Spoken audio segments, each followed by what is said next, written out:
वासी अपनी सोई हुई बीवी को गमला तोड़कर उठाता है और उसको गुस्से से कहता है, मैं अपनी बहन की जिम्मेदारी हूँ जो वो मुझे नाश्ता करवाएगी, ये तुम्हारी जिम्मेदारी है। वो उससे कहती है, मुझे कुछ समझ नहीं आया, जिस पर वासी उसे बाजू से खींच कर नीचे ले जाता है और वो अपनी बहन को दिखाता है जो अपने शोहर को नाश्ता करवा रही होती है। ये होती है बीवियाँ जो अपने शोहर की खिदमत करती हैं, तुम्हारी जैसी नहीं जिनको अपनी अयाशी और आराम से फुर्सत नहीं है, और उसको मारने लगती है। अदीला उसे रोकती है। कदर हमाद को न्याज का हलवा मोहल्ले में बांटने को कहती है और उससे कहती है, मैंने मन्नत मांगी है कि आपको जॉब मिल जाए। अदीला वासी की बीवी को कहती है, मेरा भाई गुस्से का थोड़ा तेज है, ये सब कुछ जो तुम देख रही हो हमारी फैमिली ने हमारे लिए नहीं छोड़ा है, वासी ने अपनी मेहनत से बनाया, तुम खुद को उसके रंग में रंग लो और वही कुछ करो जो वो चाहता है, तुम उसको राजी रखो बस। दुनिया कहती है, मैं पूरी कोशिश करती हूँ लेकिन पता नहीं फिर भी कोई कमी रह जाती है।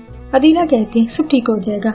मोहल्ले की एक औरत कदर के घर आती है और उसकी सास से कहती है, हमारे घर में जो हलवा आपने भेजा था वो मेरे शोहर को बहुत पसंद आया और मेरा शोहर चाहता है कि हमारे घर में होने वाले मिलाद के लिए हलवा कदर ही बनाए। और वो इनसे कहती है, अब तो बड़े घर की लड़कियां भी घर से ही खाना बनाकर अच्छी इनकम बना रही हैं और मैं हलवे के खर्चे के लिए पैसे भी नहीं कर आई हूँ। कदर से पूछती है, क्या तुम हलवा बनाओगी? कदर शोहर और सास की इजाजत से मान जाती है और उससे पैसे ले लेती है।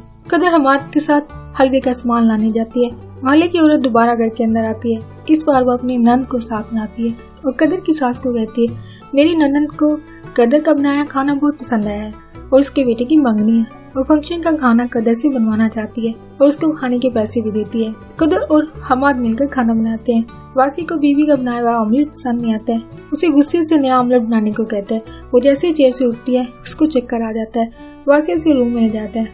अदीला डॉक्टर को कॉल करती है। इसी दौरान में उसके शोहर उसको तंजिया कहता है, तुम्हारी भाभी प्रेग्नेंट है और तुम्हारा भाई घर का वारिस आते ही तुम्हें दूध में से मक्खी की तरह निकाल देगा। अदीला कहती है, मेरा भाई ऐसा नहीं है। डॉक्टर चेकअप के बाद वासी से कहती है, आपको मुबारक हो, ये माँ बनने वाली है लेकिन थोड़ी वीक है, इनकी डाइट और रेस्ट का ख्याल रखें। वासी बहुत खुश होता है। कदर और हमाद का काम भी काफी बढ़ चुका है। हमाद कदर के काम और उसकी तरक्की की तारीफ करता है और उसे कहता है, तुमने मेरे जैसे नकम्मे इंसान की जिंदगी बदल दी है, तुम्हारी वजह से मेरी जेब में पैसे होते हैं। कदर कहती है, मैं ये काम आपकी मदद के बगैर नहीं कर सकती थी, ये सब हमारी मेहनत का सिला है। वासी अपनी बीवी को लेकर अपनी ससुराल आता है। वासी की सास उसे मुबारकबाद देती है। इसी दौरान में उसकी बीवी का एक कजन वहाँ आता है। वो उसकी बीवी से काफी बेतकल्लफी से बात कर रहा होता है। वासी को ये सब अच्छा नहीं लगता है, वो गुस्से से चला जाता है। कदर हमाद के मना करने के बावजूद एक महंगे शॉपिंग मॉल से कपड़े खरीदती है। वासी बीवी को कॉल करता है लेकिन उसका फोन चार्जिंग पर होता है और वो अपने कजन के साथ मूवी देखने में मसरूफ होती है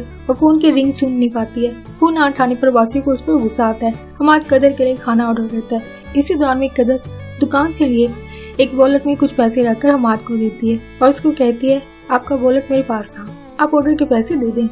हमाद वॉलेट देखकर हैरान होता है। कदर का शुक्रिया अदा करते हैं। उससे कहता है, ये मेरी जिंदगी का पहला वॉलेट है और नए कपड़े तो उसने कभी पहने नहीं थे, कभी भाई के दिए या फिर लंडे बाजार से लाकर पहने। आज अपनी बीवी की वजह से नए कपड़े पहन रहा हूँ। मेरी बीवी ने मेरी जिंदगी बना दी, वरना तो मेरी कोई औकात ना थी। वैसे ऑफिस में बैठा बीवी के कॉल ना उठाने की वजह सोच रहा होता है। वो तसव्वुर करता है कि उसके कजन ने फोन उठाया होगा और बंद कर दिया होगा और वो उससे बातें करने में मसरूफ होगी। ये सोचकर उसे गुस्सा आ जाता है। वासी गुस्से से अपने एक मुलाजिम को बुलाता है जो देर से आता है। बीवी का गुस्सा उस पर निकाल देता है, उसको जॉब से भी निकाल देता है। वैसे घड़ी पर टाइम देता है, 1 बज रहा होता है। उसे एहसास होता है उसे लंच आवर में उसको काम के लिए बुलाया। वासी स्टाफ रूम में जाता है और इस मुलाजिम से अपने रवैये की माफी मांगता है और उसे कहता है, अगर इंसान गलती पर हो तो पहले सॉरी बोलने में कोई बात नहीं है। उसके मुलाजिम उसके रवैये से खुश होते हैं और उसको साथ लंच करने को कहते हैं। वासी मान जाता है। वही मुलाजिम लंच में अचार के साथ रोटी खा रहा होता है, जिस पर एक और मुलाजिम कहता है, सर हमारे जैसे सारे मुलाजिम महीने के आखिर में खींच कर ही अपना वक्त पूरा करते हैं। ये सुनने के बाद वासी कहता है, आज से लंच ऑफिस से मिला करेगा। वही मुलाजिम अपना खाना वासी को देता है। वासी को खाना पसंद आता है। वासी इस मुलाजिम से कहता है, ये खाना जिस होटल से मंगवाया है वहाँ से ऑफिस के लिए खाना ऑर्डर कर दिया करो। वो मुलाजिम कहता है, सर मेरी सिस्टर के घर के पास एक नई केटरिंग की दुकान खुली है, मैं वहाँ से खाना ऑर्डर कर दूंगा। वासी दूरिया के घर जाता है। दूरिया को अचानक चक्कर आ जाता है। उसका कजन समी उसे गिरने से बचाता है। वासी ये सब देख रहा होता है और उसको गुस्सा आ जाता है और वो दूरिया के माँ बाप से कहता है, एक मिडिल क्लास फैमिली होकर भी आप लोग एक जवान खान लड़के को घर में आने देते हैं। लेकिन दूरिया का बाप कहता है, समी दूरिया के भाइयों जैसा है। वासी कहता है, हाँ भाइयों जैसा है, भाई तो नहीं है। दूरिया कहती है, आप छोटी सी बात को क्यों बढ़ा रहे हैं। वासी को उस पर गुस्सा आ जाता है और उससे कहता है, तुम मेरे सामने बोली, और उसको जोर से थप्पड़ मारता है। दूरिया पेट के बल गिरती है और दर्द से चिल्लाने लगती है। वासी उसे देखता रह जाता है। एपिसोड यहीं पे एंड हो जाती है।